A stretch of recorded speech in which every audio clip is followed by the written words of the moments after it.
Hey, Roger J2 here having another video. Okay, today going to be talking about should you stay or leave an anti-gun state. All right, been looking around this topic quite a bit. The community is very split on this one. Okay, you got one group of people saying like, "Oh, you got to stay and fight. You're a coward if you run," and then there's other group of people saying, no, don't keep contributing to an anti-gun state. You got to get out of there. In any case, people are taking a hard stance on this topic.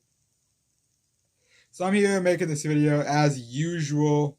I'm not going to give a yes or no definitive answer like, yeah, you should leave, or no, you should stay and fight, because that doesn't exist, okay? It depends on your situation. It depends on your state. It depends on the situation in your state, okay?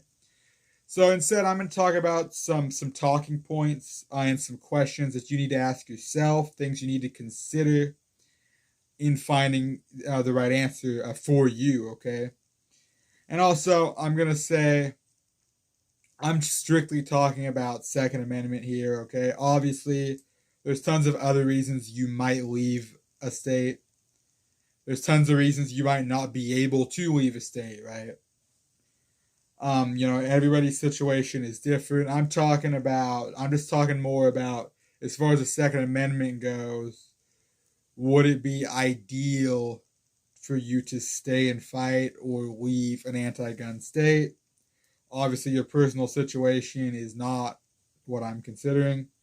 So, with that being said, things to think about, right? So, one, what state do you live in? Is it one of the big bads as far as gun control state goes, right? I got like roughly 10 in mind, obviously California, New York, Massachusetts, New Jersey, among others are all in there. The worst of the worst. If that's the state, this probably isn't a question, right? It would be ideal to get out of there probably if that's the state. You probably already know that. But that's something to think about.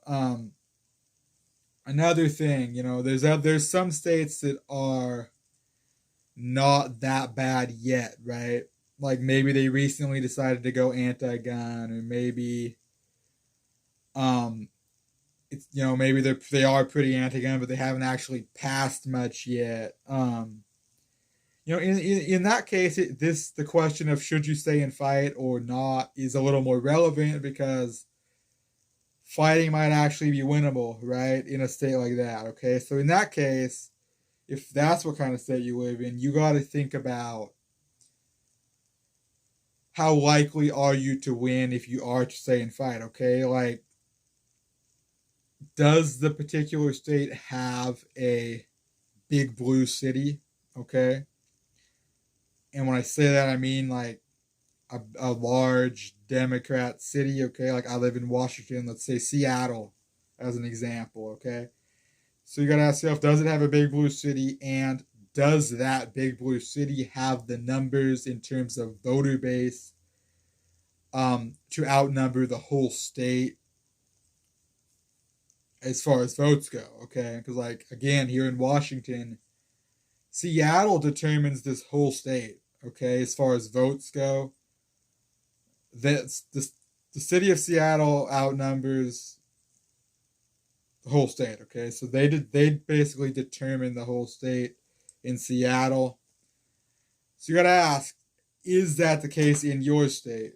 Do you have a big blue city, and does it have the majority of voters, okay? Because if that's the case, then it's probably going to keep getting worse and worse, and I don't know how much change is going to happen if that's the case. All right, so you have to consider that. Okay, another thing you got to consider: how much are you willing to put up with, right? Like how much of your rights are you willing to allow to be trampled as you stay and try to stand your ground, right? Like as an example, let's talk magazine bans. But this applies really to any Second Amendment thing that may be restricted upon. At the very least, in a magazine ban situation, at the very least, you're gonna not be able to legally get your new standard capacity magazines that you need, you want, right? But in a more extreme situation, like I'm thinking Rhode Island, you might even need to hand your items over or ship them out of state, give up those items, right, in order to stay legal. That's a pretty big sacrifice, right? Are you willing to make that sacrifice? Are you willing to give that up just to stay and fight? You got to consider that, okay? How likely are you to win, right? Okay, so I already talked about, is it one of the worst of the worst? You're probably not going to win. Does it have a big blue city with the majority of voters? Probably not going to win, okay? So maybe your state doesn't fall into either one of those categories. In that case, it is a little more reasonable to think that you might stay and fight, okay? But you still got to consider, how long have you been fighting already? Have you made any progress? If so, how much? These are all things to think about, right? Now, obviously, when I say these states aren't gonna, when I say you're not gonna win in certain states, like, these hard, worst of the worst states, obviously, there will be wins here and there. You'll see change here and there, but it's not going to be very often. It's going to be few and far between, and it is not. You're going to be losing more than you're winning. Okay, so that's why I say you're probably not going to win in those states. Okay. But as far as states that don't have a big blue city that has the numbers in terms of votes, it's not one of the worst of the worst. In that case, like I said, it might be worth staying and fighting. If you've already, like I said, if you've already been having stayed and fought for a while now, how long have you won it all? And when I say stay and fight and win and whatnot, like I'm talking about joining your local groups, your local community, getting out there, informing people, right? Making those efforts. That's what I mean when I say stay and fight. In some states that'll work. In others it won't. You just got to figure out what kind of state you live in. And that is really just what you got to consider, right? So I just wanted to run through few talking points, few things to consider, questions you got to ask yourself based on your situation, what you want, what state you live in. This is haven't found a lot of videos like this on this topic. It's usually people telling you to stay and fight or to get out of there. But there is no yes or no answer on this. Every situation's different. Every state's different. And you gotta really consider things rather than there's not a one size fits all solution to this issue. Okay, so I wanted to make this video.